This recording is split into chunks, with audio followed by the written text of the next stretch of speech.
Now, a number of characters have flown in the summit. In particular, Richard Quest, a leading CNN anchor. He was here to moderate a couple of panels on the first day. And let me tell you, he made quite the entrance when he arrived and asked His Highness Sheikh Mohammed bin Rashid Al Maktoum, the UAE Vice President, Prime Minister and ruler of Dubai, for a selfie. Well, I sat down with Richard and I began by asking him how the opportunity for this photo came about. You always wonder and you always debate, is it appropriate to ask for a selfie? So when I was in Davos and the representative of His Holiness the Pope was there having just given a speech, and I had an interview with him afterwards, and I wondered, do you say to them, can I have a quick selfie? Thankfully, Barack Obama seems to have done, and the Prime Minister seem to have done my work for me, and it now is acceptable to ask pretty much anyone for a selfie. And you take your moment. I mean, there was His Highness, and I thought, why not? He seemed to know exactly what a selfie was. But here's the funny part. Here's the funny part. Whenever you go and ask for a selfie, you give me the best hints now, okay. People always immediately go, you see? The teeth come out. I'll send you it later. Correct. No, seriously, it's one of those things, you take your moment, you decide, am I going to do it? And you go for it. Any bad selfie experiences though in Davos? You got some fantastic names. There's one selfie in my phone where I've been asked not to tweet it. And I'm not telling you who it is. I'm not telling you what they were doing. I'm not telling you why. But there is only one selfie where the highly placed person asked me not to tweet it. Well, hopefully mine's not like that today as well. No.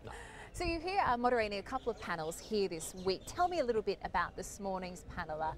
Basically looking at what Dubai can learn from other top cities, the likes of South Korea, rather, Singapore, London, etc. What do you think we can learn? What the Deputy Mayor of London said, which I thought was very interesting, is it's all about thinking differently and putting the concept, because I was really very skeptical. When they asked me to do this panel, I thought, oh, here we go. Load of old jargon about smart cities that'll go round and round in circles and will make no progress. But in actual fact, it's about how you think of it. And what the chap from South Korea said is they looked at night buses. They needed to know which was the best route for the night bus. The way to do it, analyze data from cell phone calls in the middle of the night. Where were they being made? Which direction were they going? So this gives an idea of philosophy. And I think it's particularly apposite for Dubai, for the UAE, because all the cities are growing so fast. And you certainly are quite open in your criticism of something if you don't agree with it. The World Economic Forum recently taking place in Davos, you said very little had changed compared to previous years. Now, I guess the same argument could be said for some meetings like this, the government summit. How do we make sure it's not the case? How do we make sure there's more action than talk? No, I think I take your point, but I don't think you can throw that accusation at the government summit. And the reason is, this is only the second one. This is new. Davos, on the other hand, has been trotting out the same old remedy for the last 20 or 30 years. And my criticism about this year's Davos was that the theme was fairly meaningless. The panels were fairly tired and stayed in the format. And the best that people said was that President Rouhani was there. Well, fine, he was there. But what else happened? I want to change tack a little bit. Earlier you spoke a little bit about social media, how that's changing us as well. Of course, particularly I think in a 24-hour newsroom, the way we absorb news, the way we get news has certainly never been the same.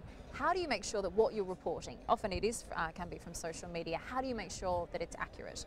You have to be skeptical, not cynical. You've got to be skeptical about that which is coming and treat Twitter as a source of information is no different to the person ringing the switchboard and saying X has happened up the road.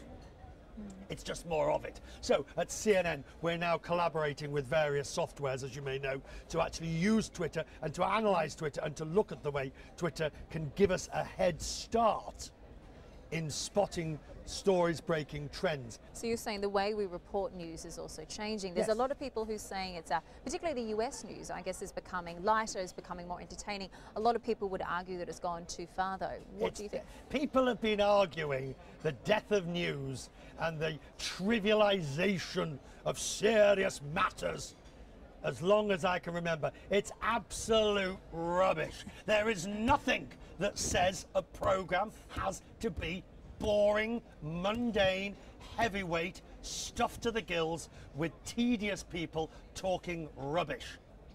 I urge anybody who's in this job to remember, all we are is a light in a box in the corner of the room where you can switch us off.